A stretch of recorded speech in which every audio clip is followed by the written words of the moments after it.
Subscribe my channel.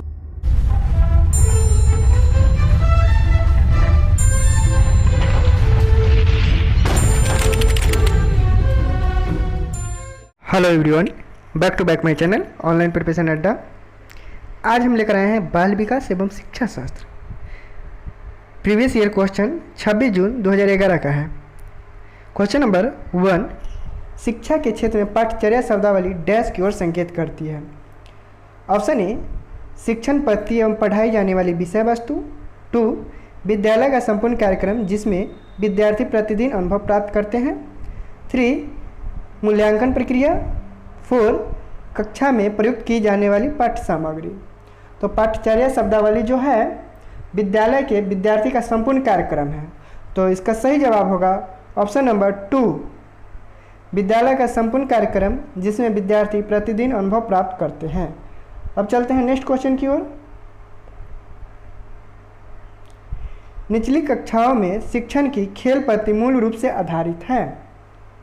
Option A, शारीरिक शिक्षा कार्यक्रम के सिद्धांतों पर। 2, शिक्षण पद्धतियों के सिद्धांतों पर। 3, विकास एवं वृद्धि के मनोवैज्ञानिक सिद्धांतों पर। 4, शिक्षण के समाजशास्त्रीय सिद्धांतों पर। तो निचली कक्षा में जो है बच्चे सक्रियता बढ़ती है और खेल पद्धति मूल रूप से विकास एवं वृद्धि होती है। तो इसका सही जवाब होगा ऑप्शन नंबर 3, विकास एवं वृद्धि के मनोवैज्ञानिक सिद्धांतों पर। अब बढ़ते हैं नेक्स्ट क्वेश्चन की ओर।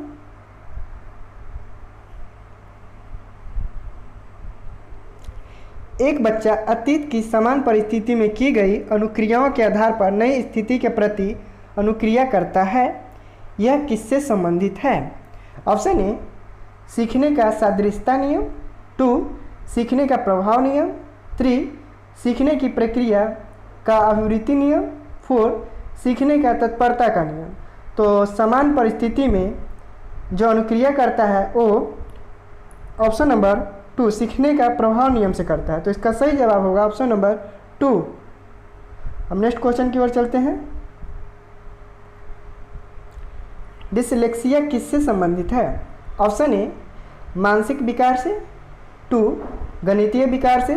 3, पठन विकार से। 4, व्यवहार संबंधी विकार से। तो डिसलेक्सिया एक अधगम विकलांगता है।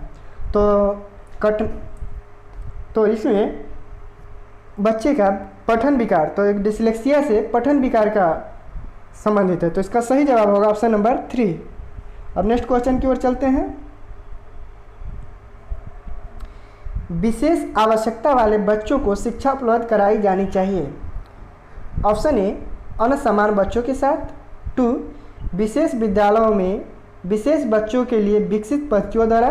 3, विशेष विद्यालयों में। 4, विशेष विद्यालयों में विशेष शिक्षकों द्वारा। तो विशेष आवश्यकता वाले बच्चों को जो शिक्षा उपलब्ध कराई जाती है अनसमान बच्चों के साथ। तो इसका सही जवाब होगा ऑप्शन नंबर 1।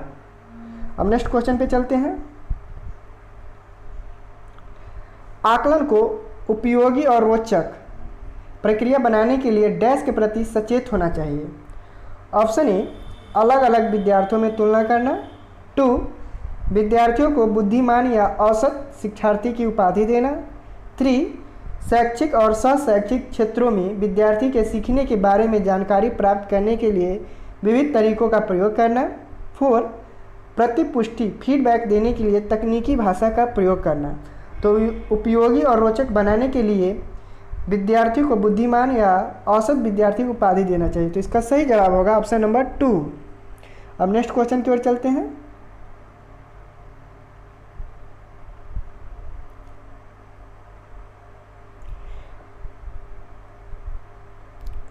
डैश प्रतिभाशाली होने का संकेत नहीं है। ऑप्शन ए, सृजनात्मक विचार। 2, दूसरे के साथ झगड़ना। 3, अभिव्यक्ति में नवीनता। 4, जिज्ञासा। तो प्रतिभा जो होने का संकेत नहीं है वो है दूसरे के साथ झगड़ना। ऑप्शन नंबर 2 इसका सही होगा। अब नेक्स्ट क्वेश्चन पे चलते हैं। बच्चे दुनिया के बारे में अपनी समझ का सृजन करते हैं, इससे श्रेय डैश को जाता है। ऑप्शन ए, पियाजे का। 2, पावलोव का। 3, कोहलवर का, 4 स्किनर का। तो जीन पियाजे जो है वो स्विट्जरलैंड के हैं। तो अपनी समझ का सृजन करते हैं, तो इसका से श्रेय जो जाता है वो जीन पियाजे। तो ऑप्शन नंबर 1 इसका करेक्ट होगा। अब नेक्स्ट क्वेश्चन पे चलते हैं। कृतिका अक्सर घर में ज़्यादा बात नहीं करती है, लेकिन विद्यालय में वह काफ़ी बात करती है। यह दर्शाता है कि ऑप्शन ए, विद्यालय हर समय बच्चों को खूब बात करने का अवसर देता है। 2, शिक्षकों की यह मांग होती है कि बच्चे विद्यालय में खूब बात करें। 3, कृतिका को अपना घर बिल्कुल पसंद नहीं है। 4, उसके विचारों को विद्यालय में मान्यता मिलती है। तो कृतिका जो है अक्सर घर में ज़्यादा बात नहीं करती है, तो इसलिए उसके विचारों का विद्यालय में ज़्यादा मान्यता मिलती है। तो इसका सही जवाब होगा ऑप्शन नंबर 4। अब नेक्स्ट क्वेश्चन पे चलते हैं। एक शिक्षक को अपने विद्यार्थियों की समानताओं को समझने का प्रयास करना चाहिए। निम्नलिखित में कौन सा क्षेत्र इस उद्देश्य से साथ संबंध है? ऑप्शन ए, शिक्षा समाजशास्त्र है। 2, सामाजिक दर्शन है। 3, मीडिया मनोविज्ञान है। 4, शिक्षा मनोविज्ञान है।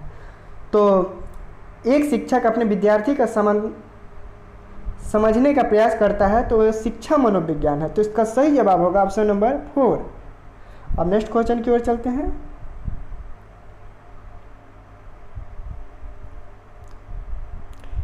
सीखने की प्रक्रिया में अभिप्रेरणा। ऑप्शन ए, शिक्षार्थियों की स्मरण शक्ति को पैना बनाती है। 2, पिछले सीखे हुए को नए अधिगम से अलग करती है। 3, शिक्षार्थियों को एक दिशा में सोचने के योग्य बनाती है। 4, शिक्षार्थियों में सीखने के प्रति रुचि का विकास करती है। तो सीखने की प्रक्रिया में जो अभिप्रेरणा है वो ऑप्शन नंबर 4, शिक्षार्थियों में सीखने के प्रति रुचि का विकास करती है। तो इसका सही जवाब होगा ऑप्शन नंबर 4। अब नेक्स्ट क्वेश्चन की ओर चलते हैं। सीखना समृद्ध हो सकता है यदि ऑप्शन ए, वास्तविक दुनिया से उदाहरणों को कक्षा में लाया जाए, जिसमें विद्यार्थी एक दूसरे से अंत क्रिया करे और शिक्षक उन प्रक्रिया को सुगम बनाए। 2, कक्षा में अधिक से अधिक शिक्षण सामग्री का प्रयोग किया जाए। 3, शिक्षक विभिन्न प्रकार के व्याख्यान और स्पष्टीकरण का प्रयोग करे। 4, कक्षा में आवधिक परीक्षाओं पर अपेक्षित ध्यान दिया जाए। तो सीखना समृद्ध हो सकता है यदि, तो इसका सही जवाब होगा ऑप्शन नंबर 1, वास्तविक दुनिया से उदाहरणों को कक्षा में लाया जाए, जिसमें विद्यार्थी एक दूसरे से अंत क्रिया करे और शिक्षक उस प्रक्रिया को सुगम बनाए। अब चलते हैं नेक्स्ट क्वेश्चन की ओर।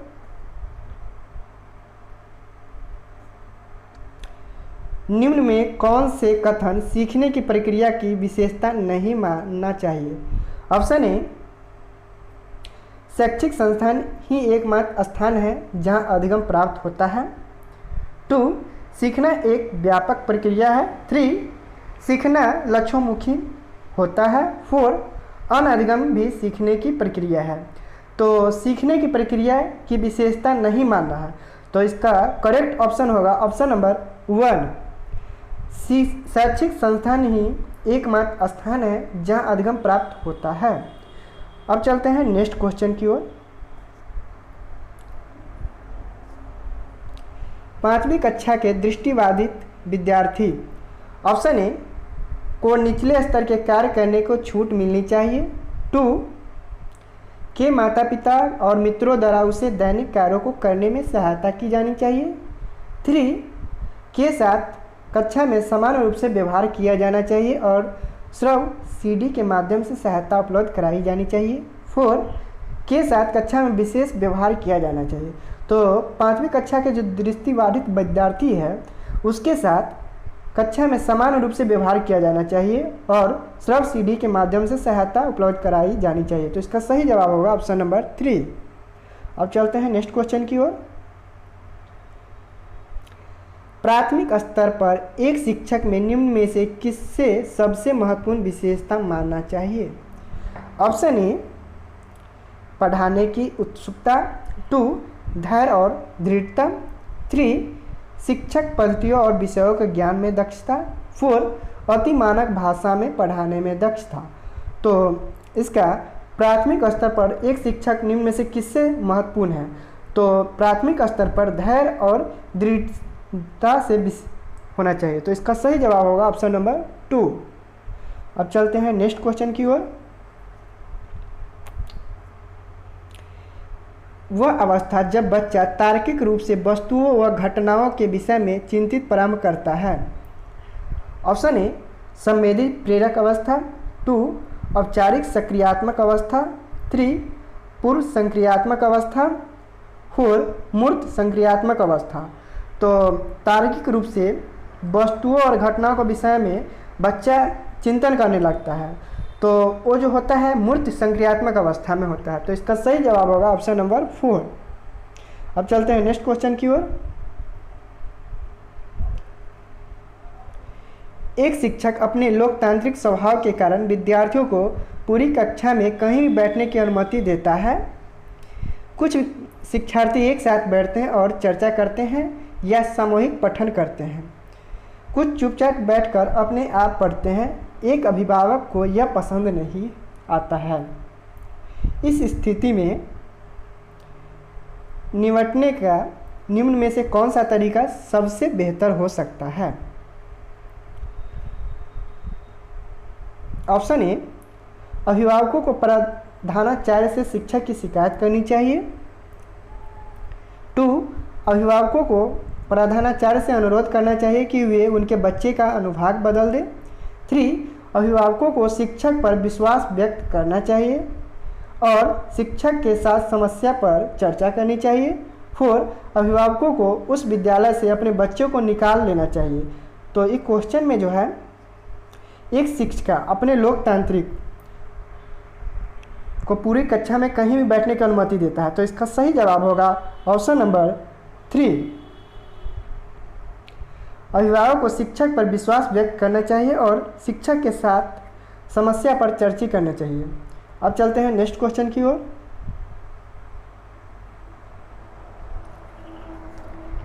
सीखने के अंतर्दृष्टि सिद्धांत को किसने बढ़ावा दिया?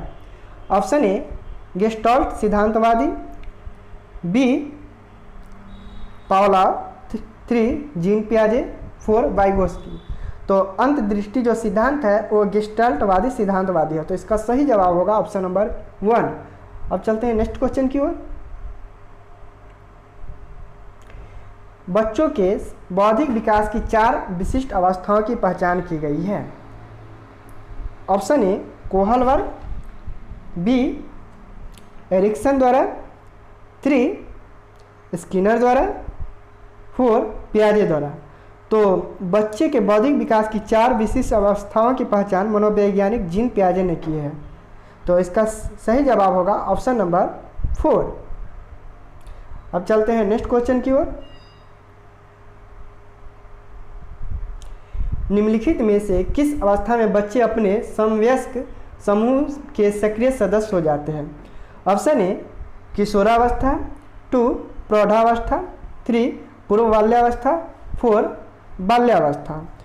तो किशोरावस्था जो है 12 से 18 वर्ष है।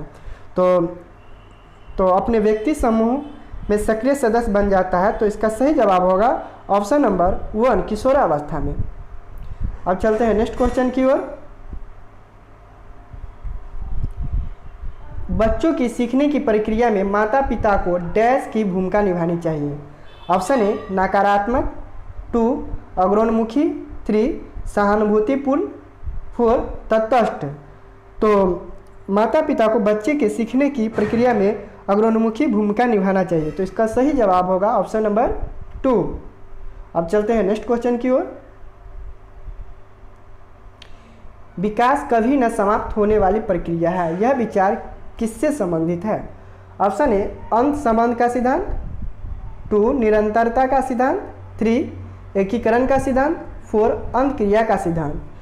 तो विकास एक सतत प्रक्रिया है, इसे कभी समाप्त न होने वाली प्रक्रिया भी कहा जाता है। यह निरंतरता के सिद्धांत है। तो इसका सही जवाब होगा ऑप्शन नंबर 2 निरंतरता का सिद्धांत। अब चलते हैं नेक्स्ट क्वेश्चन की ओर। वह कौन सा स्थान है जहां बच्चे के संज्ञानात्मक विकास को सबसे पहले बेहतर तरीके से प्रभावित किया जा सकता है? ऑप्शन ए खेल का मैदान, 2 विद्यालय एवं कक्षा पर्यावरण, 3 सभागार, 4 घर। तो संज्ञानात्मक विकास का जो है वो विद्यालय एवं कक्षा का पर्यावरण। तो इसका सही जवाब होगा ऑप्शन नंबर 2। अब चलते हैं नेक्स्ट क्वेश्चन की ओर। निम्न में से कौन सा बुद्धिमान बच्चे का लक्षण नहीं है? ऑप्शन ए वह जो लंबे निबंधों को बहुत जल्दी रटने की क्षमता रखता है, 2 वह जो प्रभावपूर्ण एवं उचित तरीके से संप्रेषण करने की क्षमता रखता है, 3 वह जो अमूर्त रूप से सोचता रहता है, 4 वह जो नए परिवेश में स्वयं को समायोजित कर सकता है। तो बुद्धिमान बच्चा जो होता है वो लंबे निबंधों को बहुत जल्दी रटने की क्षमता रखता है, तो इसका सही लक्षण नहीं है। तो इसका सही जवाब होगा ऑप्शन नंबर 1। अब चलते हैं नेक्स्ट क्वेश्चन की ओर। डैश को एक अभिप्रेरित शिक्षण का संकेत माना जाता है? ऑप्शन ए कक्षा में अधिकतम उपस्थिति, 2 शिक्षक द्वारा दिया गया उपचारात्मक कार्य, 3 विद्यार्थियों द्वारा प्रश्न पूछना, 4 कक्षा में एकदम खामोशी। तो अभिप्रेरित शिक्षण का जो संकेत है वो ऑप्शन नंबर 3 विद्यार्थियों द्वारा प्रश्न पूछना। तो इसका सही जवाब होगा ऑप्शन नंबर 3। अब चलते हैं नेक्स्ट क्वेश्चन की ओर।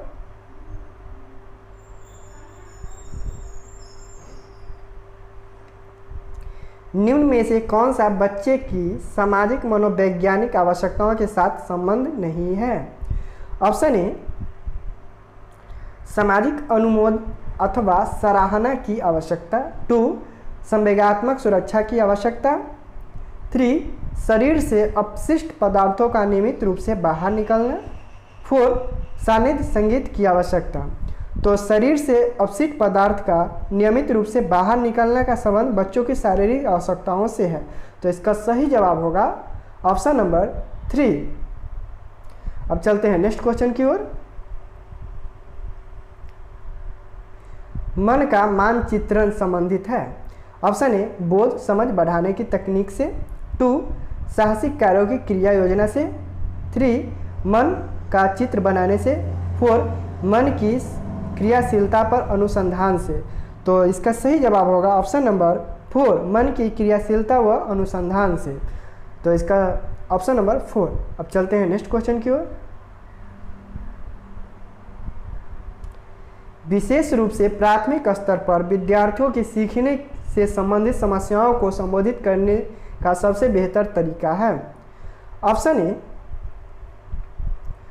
अक्षमता के अनुरूप विभिन्न शिक्षण पद्धतियों का प्रयोग करना, 2 महंगी और चमकदार सहायक सामग्री का प्रयोग करना, 3 सरल और रोचक सहायक सामग्री का प्रयोग करना, 4 कहानी कथन पद्धति का प्रयोग। तो प्राथमिक स्तर पर विद्यार्थियों का जो सीखने से संबंधित है वो बेहतर तरीके से समझ सकता है वो अक्षमता के अनुरूप विभिन्न शिक्षण पद्धतियों का प्रयोग करना। तो इसका सही जवाब होगा ऑप्शन नंबर 1। अब चलते हैं नेक्स्ट क्वेश्चन की ओर।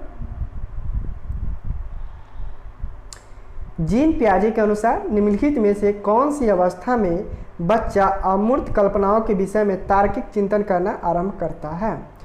ऑप्शन ए मूर्त संक्रियात्मक अवस्था 7 से 11, 2 औपचारिक संक्रियात्मक अवस्था 11 वर्ष से ऊपर, 3 संवेदी प्रेरक अवस्था जन्म से 2 वर्ष, 4 पूर्व संक्रियात्मक अवस्था 2 से 7 वर्ष। तो बच्चा अमूर्त कल्पनाओं के विषय में तार्किक चिंतन जो आरंभ करता है वो मूर्त संक्रियात्मक अवस्था 7 से 11 वर्ष। तो इसका करेक्ट ऑप्शन होगा ऑप्शन नंबर 1 सही। अब चलते हैं नेक्स्ट क्वेश्चन की ओर। निम्न में से कौन सा शिक्षार्थियों में सृजनात्मक का पोषण करता है? ऑप्शन ए अच्छी शिक्षा के व्यवहारिक मूल्यों के लिए विद्यार्थियों का शिक्षण, 2 प्रत्येक शिक्षार्थी की अंतर्जात प्रतिभाओं का पोषण करने एवं प्रश्न करने के अवसर उपलब्ध कराना, 3 विद्यालयी जीवन के प्रारंभ से उपलब्धि के लक्ष्यों पर बल देना, 4 परीक्षा में अच्छे अंक के लिए विद्यार्थियों को कोचिंग कराना। तो शिक्षार्थियों के सृजनात्मक पोषण करता है। तो इसका सही जवाब होगा ऑप्शन नंबर 2, विद्यार्थियों की अंतर्जात प्रतिभाओं को पोषण करने एवं प्रश्न करने की अवसर उपलब्ध कराना।